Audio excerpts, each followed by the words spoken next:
क्या आपको पता है मुंबई के थाने शहर में एक ऐसी सोसाइटी है जहां लोग रात तो क्या दिन में भी जाने से उनकी रूह कांप उठती है। आज की जो स्टोरी है गाइस, ये थाने शहर में एक ऐसी हॉन्टेड सोसाइटी के बारे में है जहां उसके बारे में सिर्फ मनगढ़ंत कहानी नहीं है। इसके ऊपर आपको आर्टिकल्स दिख जाएंगे, पेपर में दिख जाएंगे, और यहाँ पे कई सारे पैरानॉर्मल इन्वेस्टिगेशन भी की गई जहाँ पे वहाँ के पैरामीटर्स भी वहाँ बताते हैं भाई ये जगह हॉन्टेड है, यहाँ पे भूत प्रेत रहा करते हैं।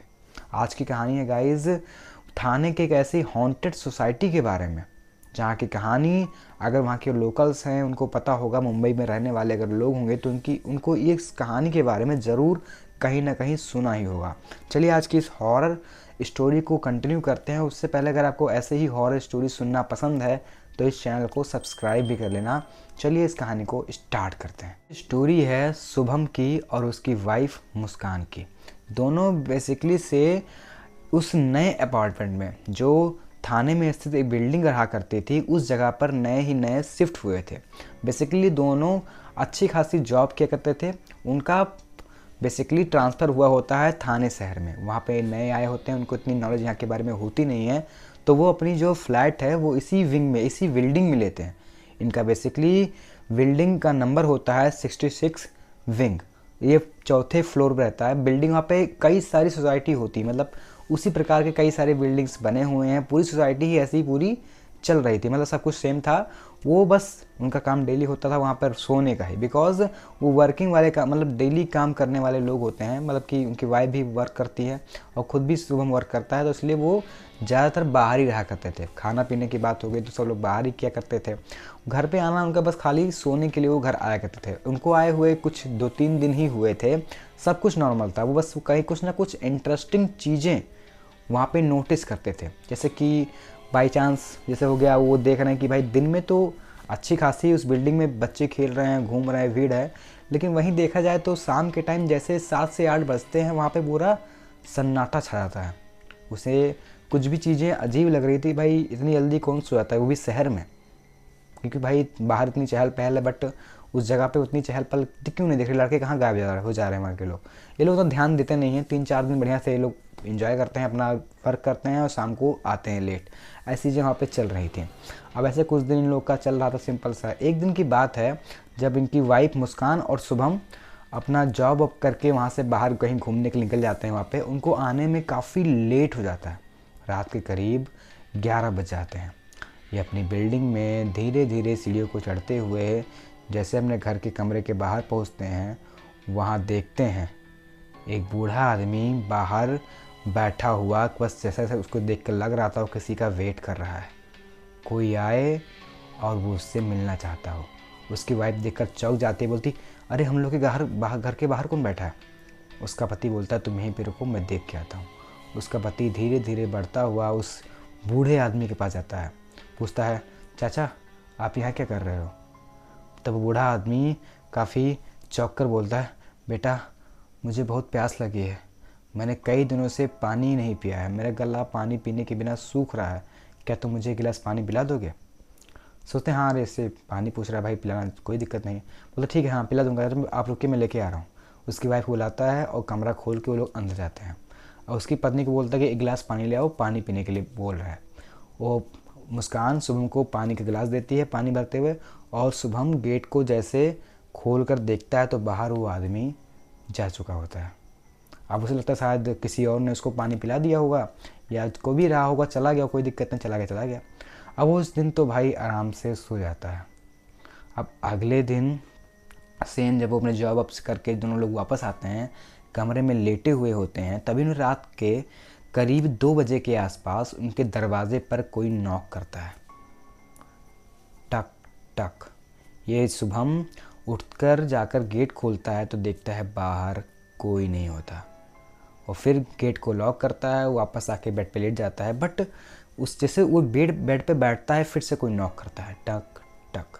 अब इसे काफ़ी अजीब लगता है, भाई बाहर गया तो कोई था नहीं, अब फिर नॉक कर रहा है, तो उसे काफ़ी गुस्सा भी आता है कि भाई इतनी रात को कौन मजाक कर रहा है, कोई दिमाग ख़राब कर रहा है, वैसे थक के आया हूँ दिन भर काम करके, इस टाइम कौन मजाक परेशान कर रहा है। ये फटाफट से आते हुए वहाँ जो पीप होल होता है देखने वाला, बाहर जो सिस्टम होता है उसमें देखता है तो वही बुढ़ा उस पीप फोन में ऐसे झाँक रहा होता है, देख रहा होता है।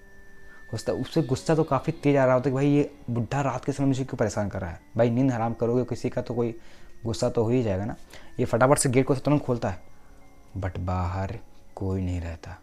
ये मंज़र देखकर उसकी रूह काँप जाती है शुभम की। ये फटाफट से गेट को बंद करके आते हुए कंबल को ओढ़ कर लेट जाता है। उसके बाद गेट पे काफ़ी सारे नॉक होते हैं, बट ये उस जगह जाने की ज़रूरत ही नहीं करता। भाई मैं नहीं जाऊँगा।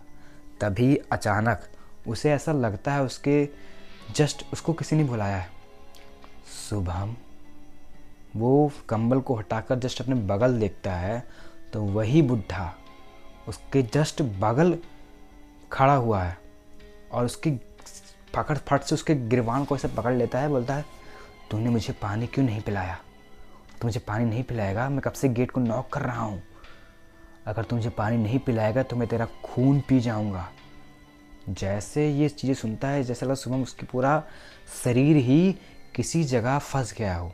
उसके मुँह से एक आवाज़ तक नहीं निकल रही थी। वो कब वहाँ पे लेटे लेटे बेहोश हो गया उसे भी नहीं पता चला। ये अगली सुबह उठते हुए जैसे उसकी आँख खुली, वो अपनी पत्नी को देखता तो किचन में काम कर रही होती है। उसके पास दौड़ते हुए जाता है और पूरी बातों को उसको एक्सप्लेन करता है कि ऐसे मेरे साथ हुआ। उसकी पत्नी भी डर जाती है। ये भागते हुए सोचते हैं कि भाई ये चीज़ें क्यों हो रही हैं। जाते हुए नीचे उस बॉडीगार्ड जो वहाँ पे सिक्योरिटी गार्ड होते हैं उससे पूछते हैं कि चाचा यार रात में हमारे साथ कुछ ऐसी चीज़ें हुई, क्या इस बिल्डिंग में इस फ्लोर पे कोई दिक्कत है, मतलब भाई कैसा क्यों हो रहा है। तब वो गार्ड जो था उसको बोलता है, आप यहाँ पे नए आए हैं क्या? तब वो आदमी बोलता है, हाँ हम लोग भी 4-5 दिन पहले शिफ्ट हुए हैं। तब उसे एक कहानी सुनाता है। बोलता है जहाँ 66 विंग है जहाँ आप लोग रहते हैं वहाँ पे एक फैमिली रहा करते थे, एक ओल्ड मैन और एक ओल्ड लेडी, एक बूढ़ी औरत एक बूढ़ा आदमी। वो दोनों लोग बस उनका कोई था नहीं, यही दो लोग आपस में रहा करते थे मिलजुल कर। अब फ़िलहाल कुछ दिन बाद उस बूढ़ी औरत की किसी बीमारी के कारण उसकी डेथ हो जाती है। उसके बाद ये आदमी जो बूढ़ा आदमी था काफ़ी परेशान रहने लगा था, मतलब अपने आप में गुपचुप कोई था भी नहीं और काफ़ी दिनों से वो लोग एक साथ ही रहा करते थे तो इन लोग भाई काफ़ी लगाव था। उसके बाद ये बूढ़ा आदमी एकदम से अपने आप में खोया रहता था, किसी से बात भी नहीं करता था, ना कोई था उसके लाइफ में। तो बस वो अपने आप में गुन गुन रहता था। उसके घर में एक काम वाली काम करती थी जो सुबह आती थी, शाम को चली जाती थी, काम करती थी, कपड़ा धोना हो गया, पोछा पाछा हो गया, वही करती थी। एक दिन काम वाली को छुट्टी पे अपने गांव जाना था, 3-4 दिन की छुट्टी मांगती कि मुझे घर जाना है। तो बोलता ठीक है चली जाओ। उसके बाद जब वो काम वाली 4 दिन बाद आके घर पे नॉक करती है तब वहाँ से घर में से वो बूढ़ा आदमी कोई रिस्पॉन्स ही नहीं करता। थोड़ा सा घूरने के बाद, थोड़ा सा पीप फोड़ से झाँकने के बाद उसे ऐसा लगता है कि अंदर से काफ़ी गंदी किसी मांस के सड़ने की स्मेल आ रही है, जिसको देखकर वो काफ़ी लगता है कि भाई कुछ गड़बड़ ज़रूर है। वो फटाफट से पुलिस को कॉल करती है, पुलिस आती है। जब उस गेट को तोड़ती है तो अंदर उस बूढ़े आदमी की लाश पड़ी होती है जो मर चुका है, जिसकी पोस्टमार्टम पे भेजा जाता है। वहाँ पर आता है भाई इस बुढ़े की मौत 4 दिन पहले हो चुकी है और इस बुढ़े ने आत्महत्या की है। अब बेसिकली उसके बाद ये लोग काफ़ी डर जाते हैं भाई जो इस आदमी की हम लोग को जो शुभम सोचता है कि भाई शायद उसकी ही आत्मा है जो हम लोग को दिख रही है। तब सिक्योरिटी गार्ड बोलता है, हाँ आपको ही नहीं कई लोगों की उसकी प्रेजेंस लोगों को फील हुई है। हम बोलता ठीक है अच्छा, लेकिन उसका जो रूम था वो कौन सा था? बोलते आप लोग जहाँ रुके हैं वही उसका रूम है।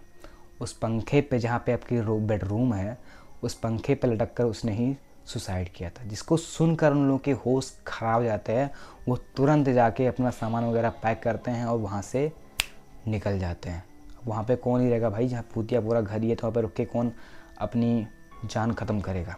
वहाँ से निकलने के बाद वो बोलते भाई कि हम लोग को यहाँ पे से ट्रांसफ़र कर दो या तो हम कोई और जॉब ढूंढ लेंगे, बट हम यहाँ पे नहीं रहेंगे। तो गाइज़ ये थी स्टोरी। बेसिकली वैसे थाने शहर में ये जो बिल्डिंग रहा करती थी इसको बेसिकली हटा दिया गया है, लेकिन कई लोगों का मानना है कि जो बिल्डिंग बनी थी एक ग्रेवयार्ड के ऊपर बनी थी। आधी बिल्डिंग तो ग्रेवयार्ड के ऊपर बनी है और आधी बिल्डिंग तो भाई यहाँ पे, अगर जब इस बिल्डिंग को बनाया जा रहा था तो वहाँ पे खुदाई के समय काफ़ी सारे कंकाल लोगों के मिले हैं, काफ़ी लोगों के यहाँ पे टुकड़े स्टोन्स मिले हैं, खून जैसे बोलते हैं ना डेड बॉडीज़ मिली हैं। तो इन्हीं वजह से भाई वो पूरा बिल्डिंग ही हॉन्टेड था। फ़िलहाल उस बिल्डिंग को मतलब उन चीज़ों को हटा कर कुछ नया बना दिया गया है वहाँ पे, और ऐसी चीज़ें वहाँ पे अब नहीं हो रही हैं। फ़िलहाल आपको कैसे लगी स्टोरी मुझे कमेंट कर बताना, और आपके पास भी कोई ऐसी हॉरर स्टोरीज़ है तो आप मुझे इंस्टाग्राम पे या फिर ईमेल पे मैसेज कर सकते हो। चलिए मिलते हैं एक और ऐसी खतरनाक डरावनी स्टोरी के साथ, तब तक के लिए धन्यवाद। जय श्री।